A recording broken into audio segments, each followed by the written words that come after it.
D Y by D X में क्या बोला उस पर डिपेंड नहीं करता है। आप क्वेश्चन को करेक्ट करिए। तो D Y by D X बराबर हम लोग इसका मान कैसे निकालेंगे? परंपरागत जो होती है दोस्तों लिमिट, इसको कहते हैं कि D X belongs to zero, है ना। उसके बाद क्या हो जाएगा,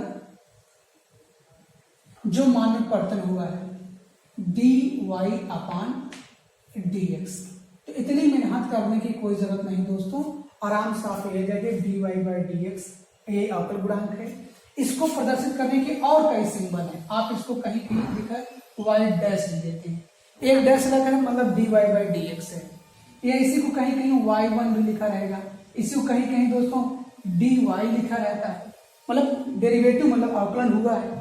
तो इसकी चिंता करने की कोई जरूरत नहीं है, जैसी कंडीशन बनेगी उसके हिसाब से बात करेंगे।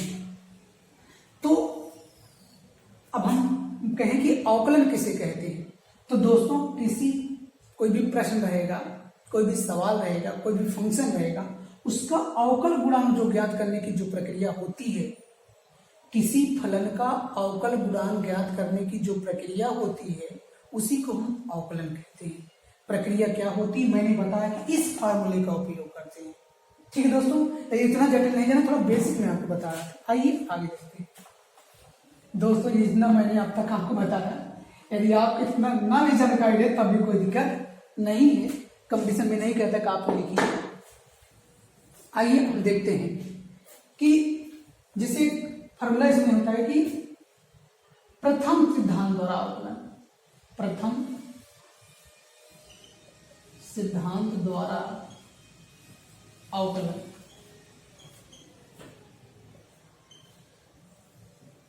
ये प्रथम सिद्धांत द्वारा अवकलन क्या होता है? कुछ नहीं, बस क्या है कि जिन फलन का अवकल गुणांक, जिन प्रश्नों का अवकल गुणांक या जिन फलनों का अवकलन हम मूल विधि से करते हैं, जिसे सूत्र निकाले गए हैं, उन जैसे सूत्र निकाले जाते हैं, सूत्र कैसे आए उस विधि से हम किसी सवाल को लगाते हैं, तो उसे हम लोग प्रथम सिद्धांत द्वारा अवकलन कहते हैं। दोस्तों हम कंपटीशन में बैठ रहे हैं, हमें प्रथम सिद्धांत से अवकलन का अवकलन नहीं करने हैं, हमको तो सवालों को 20 से 30 सेकंड में लगाने हैं। वहां प्रथम सिद्धांत से लगाए हों या वैसे टिक मार दें या कुछ और तरीका लगा दिए हो, वहां इससे मतलब नहीं है। इसलिए हमारा कम से कम टाइम बचे, इसलिए हम प्रथम सिद्धांत का उपयोग नहीं करते। लेकिन हाँ जानना जरूरी होता है, जिन प्रश्नों को हम ऐसे लगाएं d Y by D x equal to limit h belongs to zero या x tends to zero f x plus h minus f x upon h, जब जिन प्रश्नों का उत्तर, जिन प्रश्नों का अवकलन हम इस सूत्र की सहायता से करते हैं, उसी प्रक्रिया को हम लोग प्रथम सिद्धांत द्वारा अवकलन कहते हैं। लेकिन दोस्तों हम इस सूत्र का प्रयोग नहीं करेंगे। आइए हम आपको दिखाते हैं कि हम कैसे अवकलन करते हैं। दोस्तों अवकलन के कुछ बेसिक सूत्र हैं, उन सूत्रों को आपको याद होना चाहिए। देखिए महत्वपूर्ण सूत्र, इन सूत्रों को आप याद करिए। सूत्र क्या है, जैसे पहला फॉर्मूला क्या है कि d d x of y, या d Y by D x पढ़ो या d d x of y पढ़ो, पढ़ने में क्या है, इसमें कंफ्यूजन करना है। अगर किसी का हमें अवकलन करना है, जैसे मान लीजिए जिसका करना होता है ना, जैसे मान लीजिए एक्स पावर एन का करना है, ठीक है ना, तो एक्स पावर एन का अवकलन क्या हो जाएगा, N X power N minus 1। जो घात रहेगी दोस्तों उसको साइड में ले देते हैं और एक घात घटा के लिख देते हैं, ठीक है।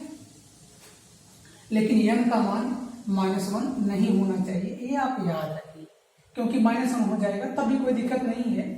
वैसे सॉरी एक्स का मान 1 नहीं होना चाहिए, क्योंकि 1 हो जाएगा तो कोई मतलब नहीं रह जाएगा, क्योंकि ये सूत्र 1 किसी घात 1 हो जाती है तो उसकी कुछ भी हो यार दोस्तों कोई दिक्कत नहीं है। अब बिंदास एक्स पावर एन है, N X power N minus 1, कोई दिक्कत। दूसरा फार्मूला डी डी एक्स, अगर ई पावर एक्स है दोस्तों, ई पावर एक्स अगर ई पावर एक्स ही हो।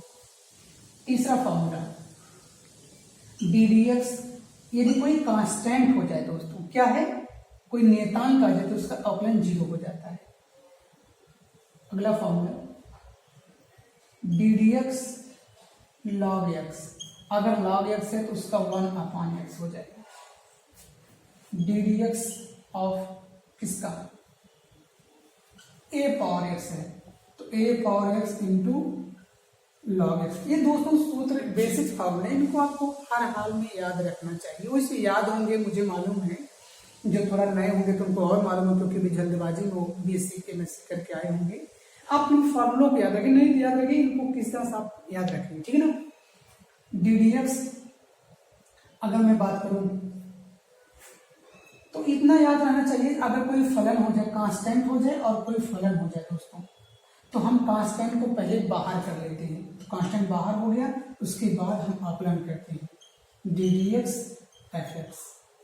ठीक दोस्तों, ये 4 1 5 1 6 फॉर्मूले बेसिक हैं, महत्वपूर्ण में हैं, इनको आप जरूर याद रखेंगे।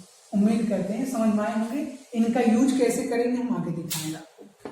3 कुछ और सूत्र हैं दोस्तों, उनको भी आप जान लीजिए। हम जल्दबाजी में क्यों बता रहे हैं, टाइम कम है। दूसरी बात, आप छोटे बच्चे नहीं, आप 12th में नहीं पढ़ते हैं कि आपको 9th 10th में और 12th में नहीं पढ़ते हैं कि आपको बेसिक से बताएं। मुझे उम्मीद है कि आपको थोड़ा बहुत जानकारी होगी, थोड़ा बहुत क्या बहुत जानकारी होगी, नहीं भी जानकारी तो मैं बहुत बेसिक से ही बता रहा हूँ, कोई दिक्कत नहीं है। आपको सवाल कैसे ट्रैक करेंगे इसके, ये जो फॉर्मूले लिख रहे हैं इनको आप एक कॉपी में नोट करके हम लोग को याद रखिए। आइए, जिसे त्रिकोणमिति के महत्वपूर्ण सूत्र क्या हो जाएंगे, ट्रिग्नोमेट्री के इंपॉर्टेंट फॉर्मूले है कि नहीं, क्या, जैसे dy dx साइन एक्स का, साइन एक्स का क्या होता है दोस्तों, cos x हो जाएगा। ddx cos x क्या हो जाएगा, माइनस साइन एक्स होता है। ddx tan x क्या होगा, sec स्क्वायर एक्स हो जाएगा। ddx cosec x का क्या होता है दोस्तों, तो हो जाएगा कितना, कॉट का, सॉरी कॉट का क्या हो जाएगा, कॉट एक्स का माइनस कोसेक स्क्वायर हो जाएगा। ddx सेक एक्स का क्या हो जाएगा दोस्तों, sec X into tan X हो जाएगा। ddx अगर कोसेक एक्स है तो क्या हो जाएगा, तो जाएगा minus cosec X into cot X. ये दोस्तों फॉर्मूले आप याद रखेंगे। आइए आगे